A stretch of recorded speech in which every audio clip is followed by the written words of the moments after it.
আগাম বর্ষার সঙ্গে ডেঙ্গু যেন আগে ভাগে দরজায় কড়া নাড়ছে। জমে থাকা পানিতে বাড়ছে লার্ভা, আর প্রশাসনের ভাঙে না ঘুম। জরিপ বলছে প্রতি 15টি বাড়ির মধ্যে 7 থেকে 8টি বাড়িতে পাওয়া গেছে এডিস মশার লার্ভা। আর মহামারী ঠেকাতে এখনই সমন্বিত উদ্যোগের কথা বলছেন বিশেষজ্ঞরা। রাজধানীর সড়ক কিংবা অলিগলিতে জমে থাকা পানিতে বাড়ছে মশার উপদ্রব। হাসপাতালের বারান্দায় বাড়ছে রোগীর ভিড়। ডেঙ্গু আক্রান্তের সংখ্যা ছাড়াচ্ছে গত বছরের রেকর্ড। সম্প্রতি এক জরিপে উঠে আসে প্রতি 15টি বাড়ির মধ্যে গড়ে 8টি বাড়িতে রয়েছে এডিস মশার লার্ভা বা শুককিট। আর এই মশাই ডেঙ্গু ছড়িয়ে এখন মহামারীর পথে।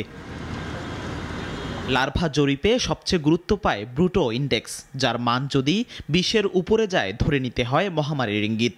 চলতি জরিপে সেই সূচক 50 থেকে 60। ছাদের কোনায়, অফিসের টবে কিংবা বাড়ির পাশে বালতিতে যেখানেই দাঁড়ায় পানি সেখানেই জন্ম নেয় ডেঙ্গুর দূত। এডিসি একমাত্র নয়, রাজধানীতে এবছর ভয়াবহভাবে বেড়েছে কিউলেক্স মশার সংখ্যাও। মশা খুব উদ্ভব এলাকায়, আপনার বাসা বাড়িতে কখনো থাকা যায় না, রাস্তাঘাটে হাঁটলে মনে করেন যে শরীরে মশা লাগে। মশা মানে দেখেন কামড়াই গিয়ে খাড়িয়ে থাকলে সাইজ কালা কালা সাইজ, লম্বা লম্বা মশা। মশা মুসুরি টানে শোয়া যায় না, মুসুরির ভিতরে চলে যায় মশা, এরকম অবস্থা। নগরীর দায়িত্ব যাদের হাতে তারা নিজেরাই ভুগছেন প্রশাসনিক শূন্যতায়। মেয়র, কাউন্সিলর না থাকায় সিদ্ধান্ত ঝুলে থাকে দিনের পর দিন। সিটি কর্পোরেশনের অভিযান সীমিত, আর প্রতিরোধ পরিকল্পনা নেই বললেই চলে।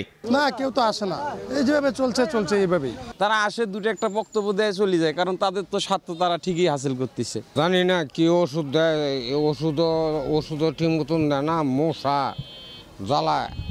হ্যাঁ, গড় থাকতারি না, মুসুরি মানা না।